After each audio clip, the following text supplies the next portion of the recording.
Sir यो तपाईले रक्षाजीको reference लिँदै जेनजीको रेफरेन्स लिँदै जे भनिराख्नु भएको छ जुन कुरा उहाँको पुस्ताले मलाई सिकायो हो माने त्यो यस्तो आई फाइन्ड आजको दिनमा फेरि के पनि नगरौँ भने यो पुस्ता र यो पुस्ता मिलेर यो पुस्ता खराब नभनौँ। ओके हैन यो चाहिँ पहिला यो बुझौँ फेरि भोलि अल्फा आउँछ जेन अल्फा मेरो छोरो तयार छ घरमा हैन भोलि सरले त फेरि उता मिलाएर तपाईँलाई पनि भनिदिनुहुन्छ अल्फाको ठाउँमा त्यहाँ हुन्छ मेरो छोरो र रक्षाको पुस्ता भनेर आलो के रे सर आलोचनात्मक चेत आलोचनात्मक चेतको त म ठुलो प्रशंसक हुँ।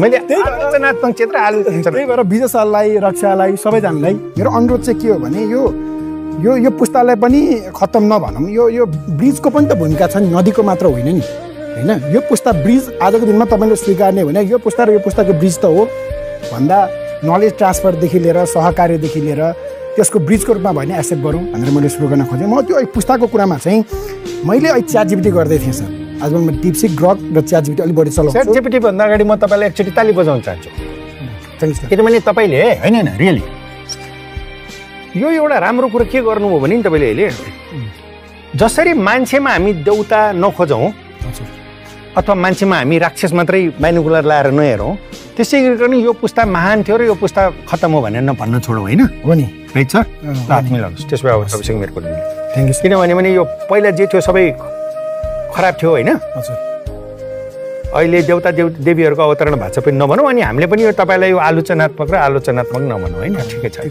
Good please carry on च्याटजिपिटी। यसमा त्यो च्याटजिपिटीको राख्दाखेरि चाहिँ यो अहिले हजुरहरूको कुरामा पनि आएको थियो यो नलेज डेभलप हुनलाई अथवा त्यो डेभलपमेन्ट जुन विकास छ त्यो डबल हुनलाई कति 100 वर्ष लाग्दो रहेछ भनेर मैले सिम्पली च्याटजिपिटी गरेँ। 19औं सेन्चुरीमा चाहिँ डेभलपमेन्ट डबल हुनको लागि चाहिँ 100 वर्ष लाग्ने रहेछ सर। त्यसपछि 50 वर्ष 25 वर्ष 10 देखि 12 वर्ष 5 रिसर्चहरू पनि रहेछ। 2 वर्षदेखि 3 वर्षदेखि लिएर 2025 मा आइसक्दाखेरि एआईको युगमा आइसक्दाखेरि कतिपय विकासहरू डबल हुनको लागि चाहिँ 1 देखि 2 दिन लाग्ने रहेछ। 1 देखि 2 दिन।